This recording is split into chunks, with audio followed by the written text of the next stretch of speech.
Frédéric, Bonjour. je ne sais pas pourquoi je dis petite revue de presse, parce qu'il y a beaucoup de journaux, il est beaucoup question d'argent et de violence aujourd'hui. Oui, c'est un constat d'impuissance que font les journaux.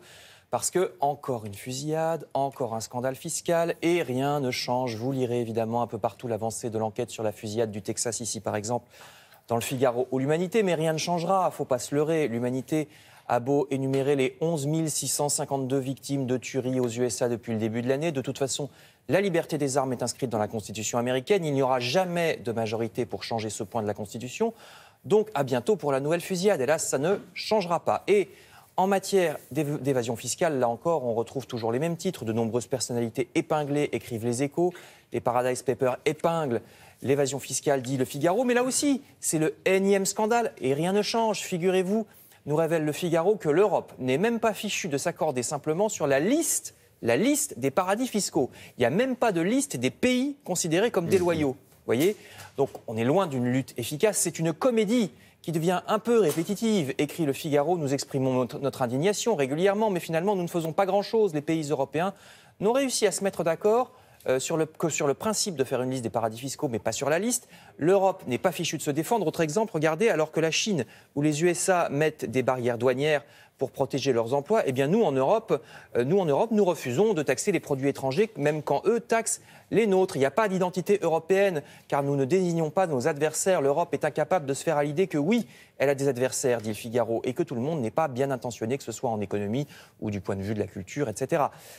Alors quand même, l'Europe a décidé une chose en matière de paradis fiscaux. Cette décision, c'est que de toute façon, par principe, aucun des pays européens ne sera désigné paradis fiscal, précise le Figaro. Alors l'Irlande, les Pays-Bas, Chypre, etc. Quelques îles anglo-normandes aussi. Je viens de lire sur France Info qu'effectivement Dassault était concerné. Exactement. Et ce serait servi effectivement de l'île de Man ou autre. Dont les règles financières sont si amusantes, n'est-ce pas ? On va le dire comme ça. Peuvent dormir sur leurs deux oreilles, puisque par principe, l'Europe, avant même de savoir quelle sera la liste des paradis fiscaux, a dit il n'y en aura pas chez nous. C'est pratique. Bon, très bien, fermons les yeux. L'humanité en est réduite à parler de morale, puisque finalement c'est tout ce qui reste.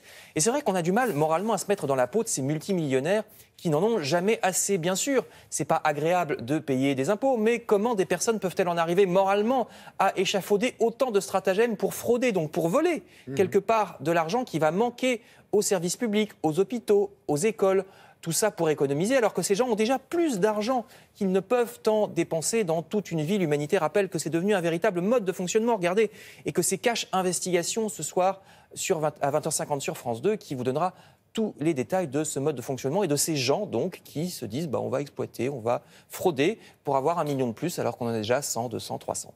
Et puis, il y a encore bien d'autres sujets où rien ne change, comme les scandales sanitaires. C'est la une de Libération ce matin qui dénonce les décès via la pollution de l'air ou par les pesticides. Et la mollesse de l'État qui n'ose pas prendre des mesures contre les produits chimiques et les fabricants. Cette inaction des pouvoirs publics explique sans doute que les citoyens se désintéressent de plus en plus de la politique. L'abstention augmente, vous le savez, après le PS qui a quasiment disparu des radars.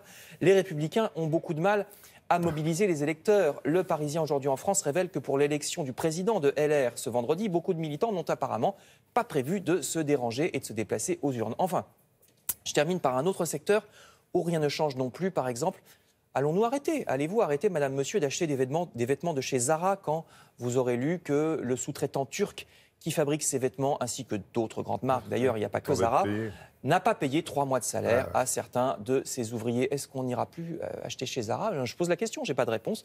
Et l'article de Libération non plus. Et encore, Zara n'est pas le pire, dit Libération. L'argent a peut-être été détourné entre peut-être, on ne sait pas. Histoire immorale, là encore, à lire dans Libération. Merci Frédéric.